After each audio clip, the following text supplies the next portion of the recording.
माननीय प्रधानमंत्री जी, आपसे अब निवेदन करना चाहूंगा कि आपके आज लगभग 11,000 करोड़ रुपए की लागत से ज्यादा की विभिन्न परियोजनाओं का उद्घाटन और शिलान्यास आपके कर कमलों द्वारा हो। और साथ ही निवेदन करना चाहूंगा आपके साथ महामहिम राज्यपाल राजेंद्र विश्वनाथ आर्लेकर जी, माननीय मुख्यमंत्री श्री जयराम ठाकुर जी, केंद्रीय मंत्री श्री अनुराग ठाकुर जी से के मंच के दाईं ओर आप आज जिन परियोजनाओं का उद्घाटन और शिलान्यास हो रहा है, आज यहां पर सावड़ा कुड्डू जल विद्युत परियोजना 120 करोड़ रुपए की लागत से आज इसका उद्घाटन होने वाला है। इसके साथ रेणुका बांध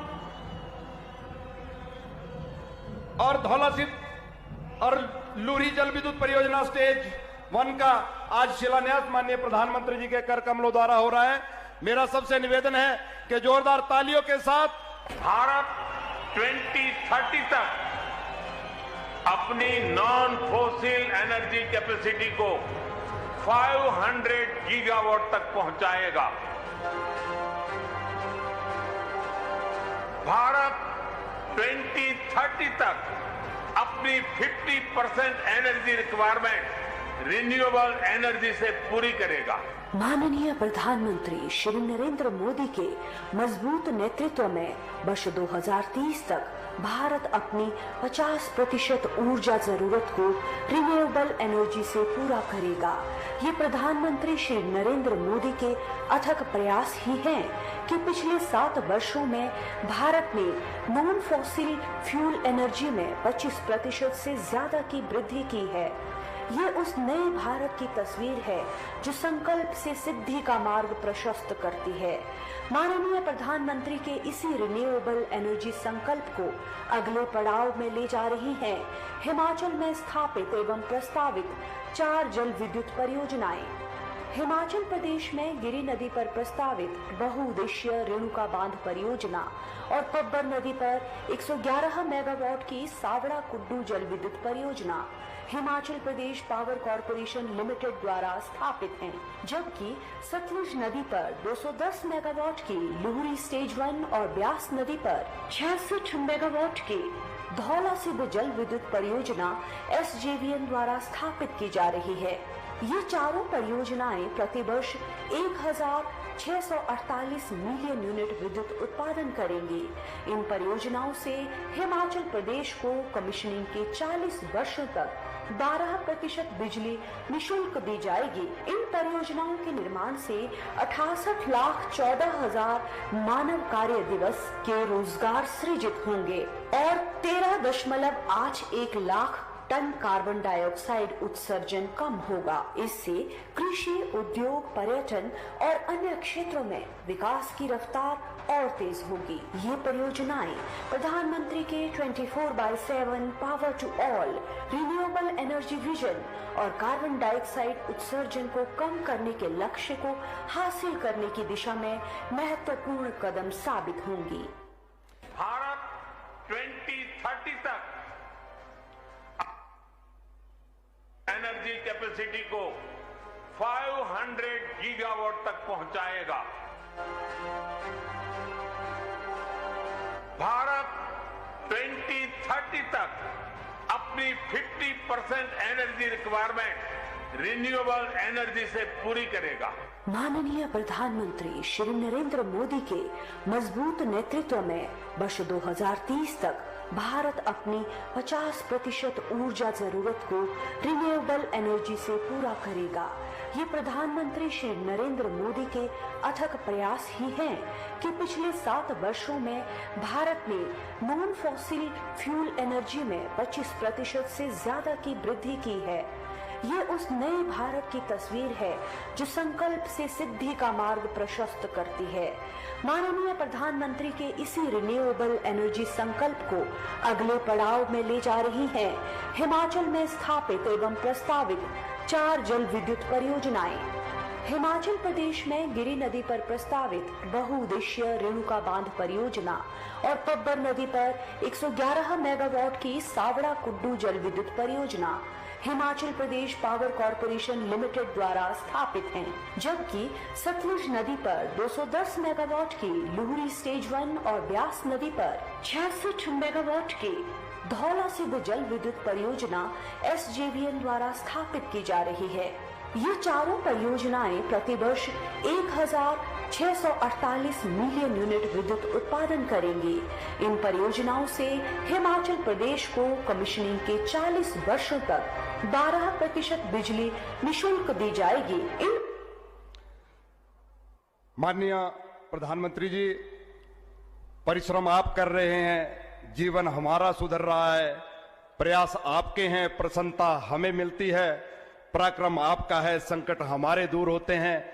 मैं निवेदन करना चाहूंगा विश्व के सबसे लोकप्रिय नेता, हिंदुस्तान के प्रधानमंत्री परम श्रद्धेय नरेंद्र मोदी जी से कि वे आज के इस पावन अवसर पर यहां जनसमूह को संबोधित करें, अपना आशीर्वाद दें। इस पटल मैदान में सभी लोगों से निवेदन के सभी अपने अपने स्थान पर खड़े होकर प्रधानमंत्री जी का स्वागत करेंगे। एक बार मोदी जी, एक बार मोदी जी, एक बार मोदी जी, एक बार मोदी जी, एक बार मोदी जी, एक बार मोदी जी। श्रद्धेय प्रधानमंत्री जी,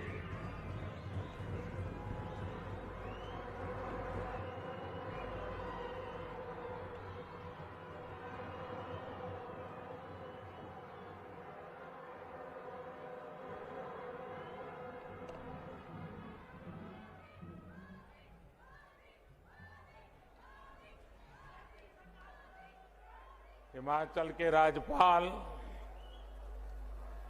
श्री राजेंद्र आर्लेकर जी, लोकप्रिय और ऊर्जावान मुख्यमंत्री श्री जयराम ठाकुर जी, पूर्व मुख्यमंत्री धूमल जी, केंद्र में मंत्री परिषद के मेरे सहयोगी अनुराग जी, संसद में मेरे साथी श्री सुरेश कश्यप जी, किशन कपूर जी, बहन इंदु गोस्वामी जी और हिमाचल के कोने कोने से यहां पधारे मेरे प्यारे भाइयों और बहनों,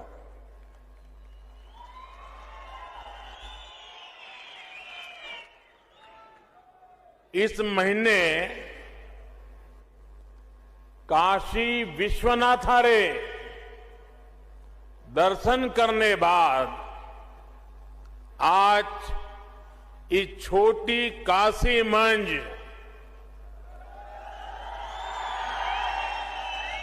बाबा भूतनाथरा, पंचवक्त्रारा, महामृत्युंजयरा आशीर्वाद लेने रा मौका मिलिया।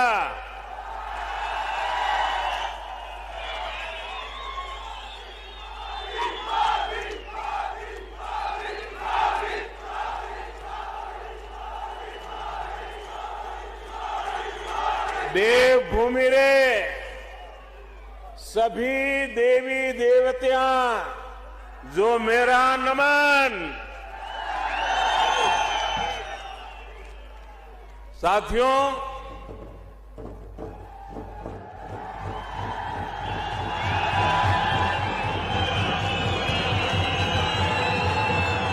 हिमाचल से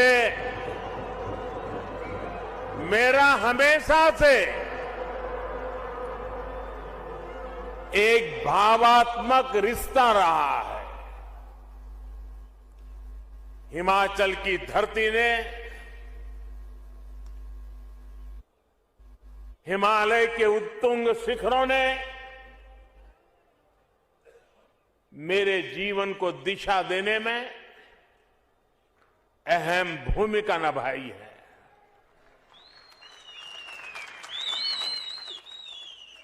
और आज मैं जब आपके बीच आया हूं और मैं जब भी मंडी आता हूं तो मंडी री सेपू बड़ी, कचौरी और बदाने रे मिठा की याद आ ही जाती है। साथियों, आज डबल इंजन की सरकार के भी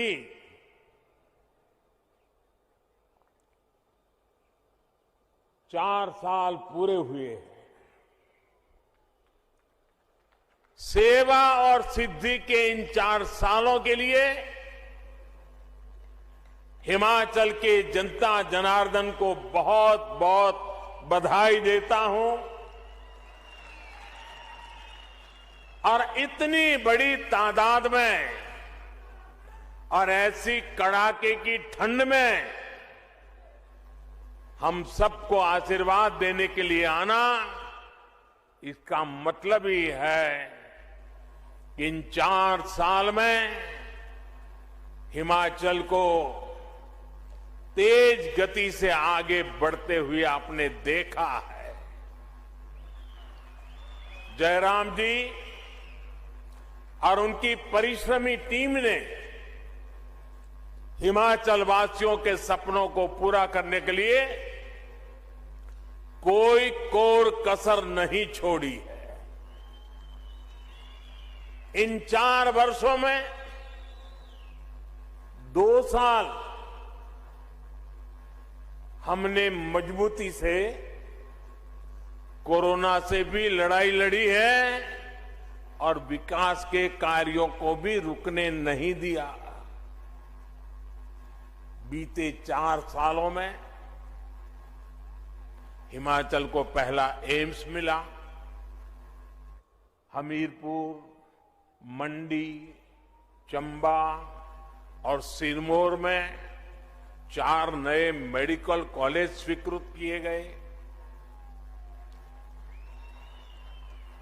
हिमाचल की कनेक्टिविटी को सशक्त करने के लिए अनेक विध प्रयास भी जारी हैं। भाई और बहनों, आज यहां मंच पर आने से पहले मैं हिमाचल प्रदेश के औद्योगिक विकास से जुड़े कार्यक्रमों में इन्वेस्टर्स मीट में शामिल हुआ और यहां एक जो प्रदर्शनी लगी है उसे देख करके भी मन अभिभूत हो गया। इसमें हिमाचल में हजारों करोड़ रुपए के निवेश का, युवाओं के लिए अनेक नए रोजगार का मार्ग बना है।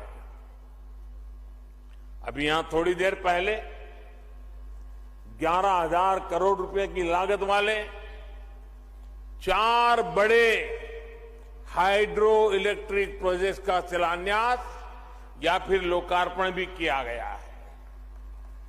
इनसे हिमाचल की आय बढ़ेगी और रोजगार के हजारों अवसर भी बढ़ेंगे। सावड़ा कुड्डू प्रोजेक्ट हो, लूहरी प्रोजेक्ट हो, धौला सिद्ध प्रोजेक्ट हो या रेणुका जी प्रोजेक्ट, ये सभी हिमाचल की आकांक्षा और देश की आवश्यकता की पूर्ति दोनों के माध्यम से होने वाली है। सावड़ा कुड्डू बांध तो पियानो की आकृति वाला एशिया का पहला ऐसा बांध है। यहां पैदा हुई बिजली से हिमाचल को हर वर्ष लगभग 125 करोड़ रुपए की आय होगी। साथियों, श्री रेणुका जी हमारी आस्था का अहम केंद्र है। भगवान परशुराम और उनकी मां रेणुका जी के स्नेह की प्रतीक इस भूमि से आज देश के विकास के लिए भी एक धारा निकली है।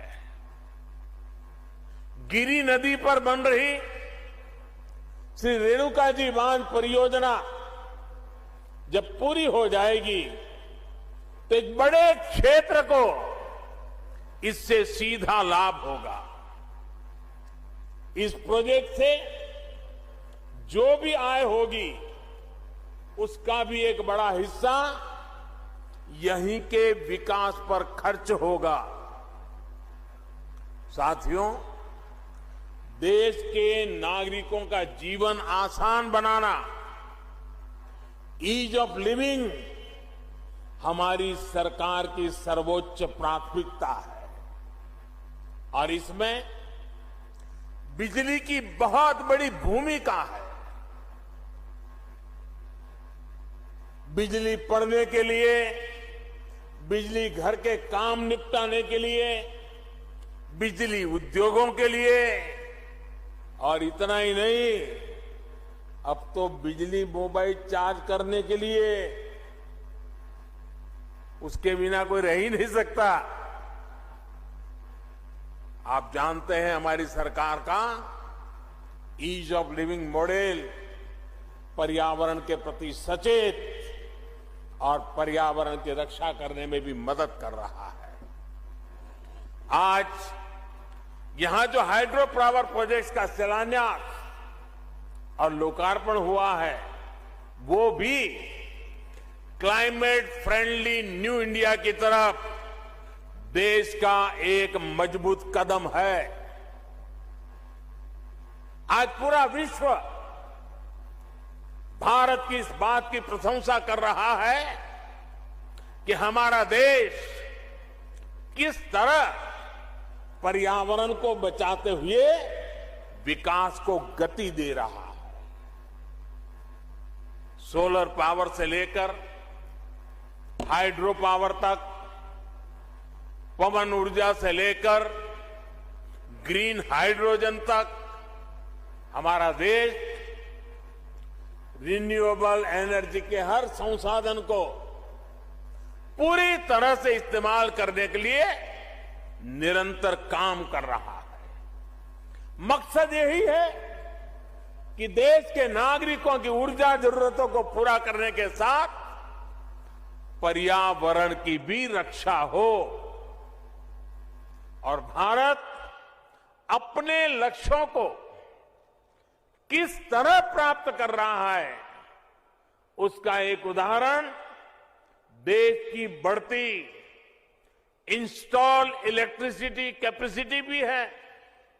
साथियों, भारत ने 2016 में ये लक्ष्य रखा था कि वो साल 2030 तक अपनी इंस्टॉल इलेक्ट्रिसिटी कैपेसिटी का 40% नॉन फोसिल एनर्जी सोर्स से पूरा करेगा।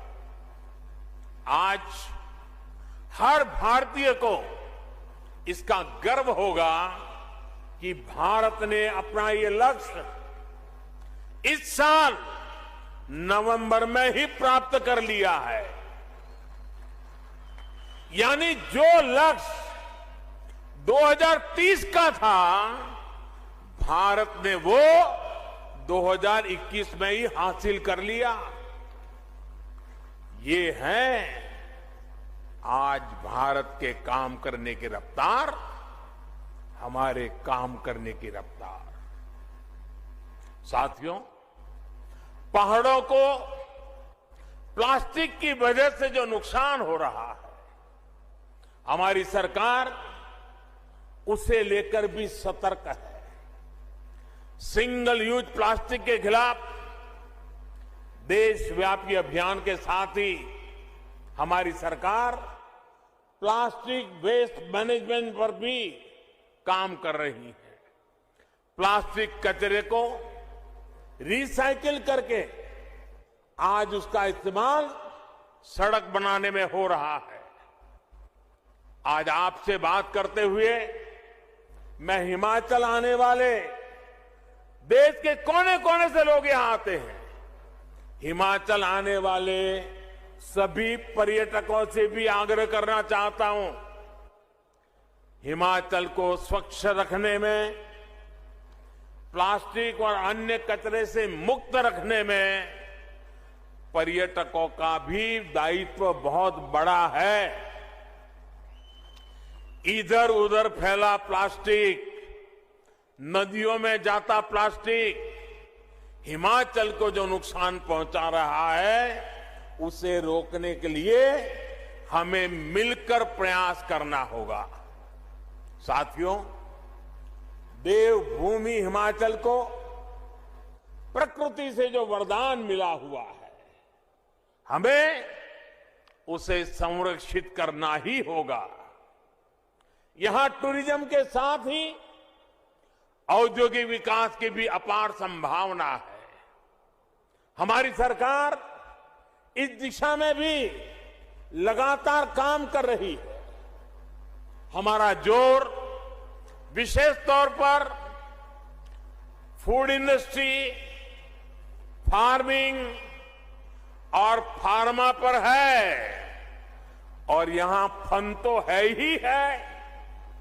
टूरिज्म का फन हिमाचल से बढ़कर कहां मिलेगा? हिमाचल की फूड प्रोसेसिंग इंडस्ट्रीज में विस्तार की बहुत क्षमता है। इसलिए हमारी सरकार मेगा फूड पार्क से लेकर कोल्ड स्टोरेज इंफ्रास्ट्रक्चर को मजबूत कर रही है। फार्मिंग में नेचुरल फार्मिंग को, प्राकृतिक खेती को बढ़ावा देने के लिए भी डबल इंजन की सरकार निरंतर काम कर रही है। आज प्राकृतिक खेती से हुई उपज की दुनिया भर में मांग बढ़ रही है। केमिकल मुक्त कृषि उत्पाद आज विशेष आकर्षण का केंद्र बन रहे हैं। मुझे खुशी है कि हिमाचल इसमें भी अच्छा काम कर रहा है। राज्य में अनेक बायो विलेज बनाए गए हैं, और मैं आज विशेष रूप से हिमाचल के किसानों का हृदय से अभिनंदन करना चाहता हूं कि उन्होंने प्राकृतिक खेती का रास्ता चुना है। मुझे बताया गया करीब करीब 1.5 लाख से ज्यादा किसान इतने छोटे से राज्य में और बहुत ही कम समय में केमिकल मुक्त प्राकृतिक खेती के रास्ते पर चल पड़े हैं। और मैं आज अभी प्रदर्शनी में प्राकृतिक खेती के उत्पाद देख रहा था। उसकी साइज भी इतनी लुभावनी थी, उसके रंग रूप इतने लुभावने थे। मुझे बहुत खुशी हुई। मैं हिमाचल को, हिमाचल के किसानों को इस बात के लिए हृदय से अभिनंदन करता हूं, और देश भर के किसानों को आग्रह करता हूं कि हिमाचल ने जो रास्ता चुना है, यह रास्ता उत्तम किसानी का एक उत्तम मार्ग है। आज जब पैक फूड का चलन बढ़ रहा है, तो हिमाचल इसमें बहुत बड़ी भूमिका निभा सकता है। साथियों, हिमाचल प्रदेश देश के सबसे महत्वपूर्ण फार्मा हब में से एक है। भारत को आज फार्मेसी ऑफ द वर्ल्ड कहा जाता है, तो इसके पीछे हिमाचल की बहुत बड़ी ताकत है। कोरोना वैश्विक महामारी के दौरान हिमाचल प्रदेश ने न सिर्फ दूसरे राज्यों बल्कि दूसरे देशों की भी मदद की है। फार्मा इंडस्ट्री के साथ ही हमारी सरकार आयुष इंडस्ट्री, नेचुरल मेडिसिन से जुड़े उद्यमियों को भी बढ़ावा दे रही है। साथियों, आज देश में सरकार चलाने के 2 अलग अलग मॉडल काम कर रहे हैं। एक मॉडल है सबका साथ सबका विकास, सबका विश्वास और सबका प्रयास। वहीं दूसरा मॉडल है खुद का स्वार्थ, परिवार का स्वार्थ और विकास भी खुद के परिवार का है। अगर हम हिमाचल में ही देखें तो आज पहला मॉडल, जिस मॉडल को हम लेकर के आपके पास आए, वह मॉडल पूरी शक्ति से राज्य के विकास में जुटा हुआ है। इसी का परिणाम है कि हिमाचल ने अपनी पूरी वयस्क जनसंख्या को वैक्सीन देने में बाकी सबसे बाजी मार ली है। यहां जो सरकार में है वो राजनीतिक स्वार्थ में डूबे नहीं है, बल्कि उन्होंने पूरा ध्यान हिमाचल के एक एक नागरिक को वैक्सीन कैसे मिले इसमें लगाया है। और मुझे एक बार वर्चुअली इस काम में जुटे लोगों से बात करने का सौभाग्य मिला था। बड़ा प्रेरक, एक एक की बात इतनी प्रेरक थी। भाइयों बहनों, हिमाचल के लोगों के स्वास्थ्य की चिंता थी, इसलिए दूर दराज के क्षेत्रों में भी कष्ट उठा करके भी सबने वैक्सीन पहुंचाई। ये हमारा सेवा भाव, लोगों के प्रति दायित्व का एहसास है। यहां सरकार ने लोगों के विकास के लिए अनेक नई योजनाओं को लागू किया है और केंद्र सरकार की योजनाओं का भी बेहतर तरीके से विस्तार कर रही है। ये दिखाता है कि हिमाचल सरकार को लोगों की, गरीबों की कितनी चिंता है।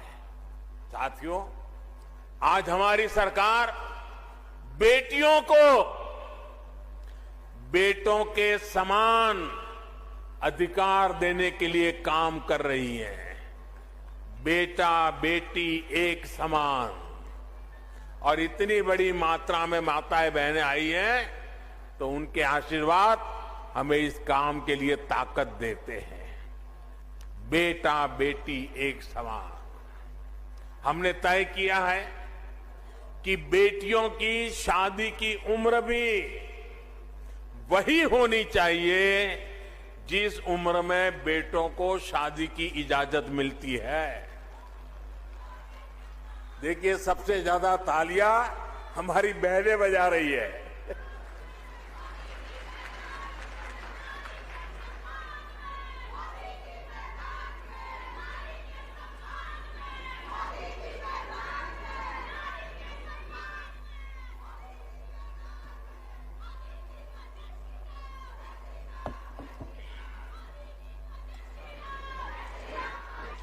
बेटियों की शादी की उम्र 21 साल होने से उन्हें पढ़ने के लिए पूरा समय भी मिलेगा और वो अपना कैरियर भी बना पाएगी। हमारे इन सारे प्रयासों के बीच आप एक दूसरा मॉडल भी देख रहे हैं जो सिर्फ अपना स्वार्थ देखता है, अपना वोट बैंक देखता है। जिन राज्यों में वो सरकार चला रहे हैं उसमें प्राथमिकता गरीबों के कल्याण को नहीं बल्कि खुद के परिवार के कल्याण की ही है। मैं जरा चाहूंगा, देश के पंडितों से आग्रह करूंगा, जरा उन राज्यों का वैक्सीनेशन का रिकॉर्ड भी जरा देख लीजिए। उनका वैक्सीनेशन रिकॉर्ड भी इस बात का गवाह है कि उन्हें अपने राज्य के लोगों की चिंता नहीं है। साथियों, हमारी सरकार पूरी संवेदनशीलता के साथ, सतर्कता के साथ आपकी हर आवश्यकता को ध्यान में रखते हुए निरंतर काम कर रही है। अब सरकार ने तय किया है कि 15 से 18 साल के बीच जो बच्चे हैं, बेटे बेटियां हैं, उनको भी 3 जनवरी सोमवार से वैक्सीन लगाना शुरू हो जाएगा।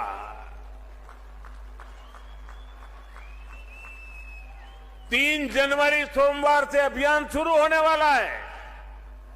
मुझे विश्वास है हिमाचल प्रदेश इसमें भी शानदार काम करके दिखाएगा। देश को दिशा देने का काम हिमाचल करके रहेगा। हमारे जो हेल्थ सेक्टर के लोग हैं, फ्रंटलाइन वर्कर हैं, वो पिछले 2 साल से कोरोना से लड़ाई में देश की एक बहुत बड़ी ताकत बने हुए हैं। उन्हें भी 10 जनवरी से प्रिकॉशन डोज देने का काम शुरू होगा। 60 साल से ऊपर के बुजुर्ग जिन्हें पहले से गंभीर बीमारियां हैं, उन्हें भी डॉक्टरों की सलाह पर प्रिकॉशन डोज का विकल्प दिया गया है। ये सारे प्रयास हिमाचल के लोगों को सुरक्षा कवच तो देंगे ही, यहां के लिए जरूरी टूरिज्म सेक्टर को भी बचाने में और आगे बढ़ाने में ये बहुत मदद करेंगे। साथियों, हर देश में अलग अलग विचारधाराएं होती हैं, लेकिन आज हमारे देश के लोग स्पष्ट तौर पर 2 विचारधाराओं को देख रहे हैं। एक विचारधारा विलंब की है, दूसरी विचारधारा विकास की है। विलंब की विचारधारा वालों ने पहाड़ों पर रहने वाले लोगों की कभी परवाह नहीं की, चाहे इंफ्रास्ट्रक्चर का काम हो, लोगों की बुनियादी सुविधा देने का काम हो। विलंब की विचारधारा वालों ने हिमाचल के लोगों को दशकों तक इंतजार करवाया। इसी वजह से अटल टनल के काम में बरसों का विलंब हुआ। रेणुका जी परियोजना में भी 3 दशकों का विलंब हुआ। उन लोगों की विलंब की विचारधारा से तद्दन अलग हमारा कमिटमेंट सिर्फ और सिर्फ विकास के लिए है, तेज गति के विकास के लिए है। हमने अटल टनल का काम पूरा करवाया। हमने चंडीगढ़ से मनाली और शिमला को जोड़ने वाली सड़क का चौड़ीकरण किया। हम सिर्फ हाईवे और रेलवे इंफ्रास्ट्रक्चर ही विकसित नहीं कर रहे, बल्कि अनेकों जगह हम रोपवे भी लगवा रहे हैं। हम दूर दराज के गांवों को प्रधानमंत्री ग्राम सड़क योजना से भी जोड़ रहे हैं। साथियों, बीते 6-7 सालों में जिस तरह डबल इंजन की सरकार ने काम किया है, उससे हमारी बहनों के जीवन में विशेष तौर पर बहुत बदलाव आया है। पहले खाना बनाने के लिए लकड़ी के इंतजाम में हमारी बहनों का बहुत समय बीत जाता था। आज घर घर गैस सिलेंडर पहुंचा है। शौचालय की सुविधा मिलने से भी बहनों को बहुत राहत मिली है। पानी के लिए यहां की बहनों बेटियों को कितनी मेहनत करनी पड़ती थी, ये आपसे बेहतर और कौन जानता है। एक समय था जब पानी का कनेक्शन पाने के लिए ही कई कई दिनों तक सरकारी दफ्तर के चक्कर लगाने पड़ते थे। आज सरकार खुद पानी का कनेक्शन देने के लिए आपके दरवाजे पर दस्तक दे रही है। आजादी के 7 दशक में हिमाचल में 7 लाख परिवारों को पाइप से पानी मिला था। 7 दशक में 7 लाख परिवारों को सिर्फ 2 साल के भीतर ही, और वो भी कोरोना काल होते बावजूद भी 7 लाख से अधिक नए परिवारों को पाइप से पानी मिल चुका है। 7 दशक में 7 लाख कितने? 7 दशक में कितने? जरा उधर से भी आवाज आए, कितने? 7 दशक में 7 लाख। और हमने 2 साल में दिए 7 लाख और नए। कितने दिए? 7 लाख घरों में पानी पहुंचाने का काम।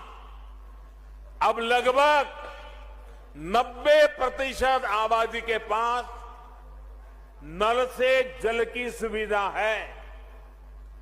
डबल इंजन सरकार का यही लाभ होता है। केंद्र सरकार का एक इंजन जिस योजना को शुरू करता है, राज्य सरकार का दूसरा इंजन उस योजना को तेज गति से आगे ले जाता है। अब जैसे आयुष्मान भारत योजना का उदाहरण है, इस योजना को आगे बढ़ाते हुए राज्य सरकार ने हिम केयर योजना शुरू की और ज्यादा लोगों को 5 लाख रुपए तक के मुफ्त इलाज के दायरे में लाई। इन योजनाओं में हिमाचल के लगभग 1.25 लाख मरीजों को फ्री इलाज मिल चुका है। इसी प्रकार यहां की सरकार ने उज्ज्वला योजना के लाभार्थियों का विस्तार गृहिणी सुविधा योजना से किया, जिससे लाखों बहनों को एक नई मदद मिली। केंद्र सरकार इस मुश्किल समय में जो मुफ्त राशन पहुंचा रही है, उसको तेजी से हर लाभार्थी तक पहुंचाने का काम भी राज्य सरकार यहां कर रही है। साथियों, हिमाचल वीरों की धरती है। हिमाचल अनुशासन की धरती है। देश की आन बान और शान को बढ़ाने वाली धरती है। यहां के घर घर में देश की रक्षा करने वाले वीर बेटे बेटियां हैं। हमारी सरकार ने बीते 7 वर्षों में देश की सुरक्षा बढ़ाने के लिए जो काम किए हैं, पूर्व फौजियों के लिए जो निर्णय लिए हैं, उसका भी बहुत बड़ा लाभ हिमाचल के लोगों को हुआ है।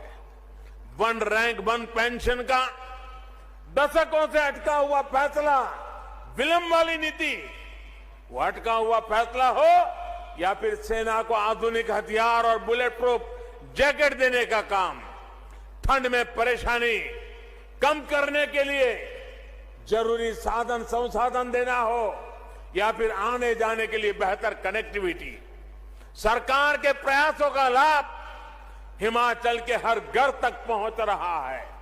साथियों, भारत में एक बार पर्यटन और तीर्थाटन आपस में जुड़ते चले जा रहे हैं।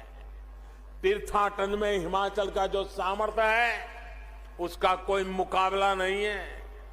ये शिव और शक्ति का स्थान है। 5 कैलाश में से 3 कैलाश हिमाचल प्रदेश में है। इसी प्रकार हिमाचल में कई शक्तिपीठ भी हैं।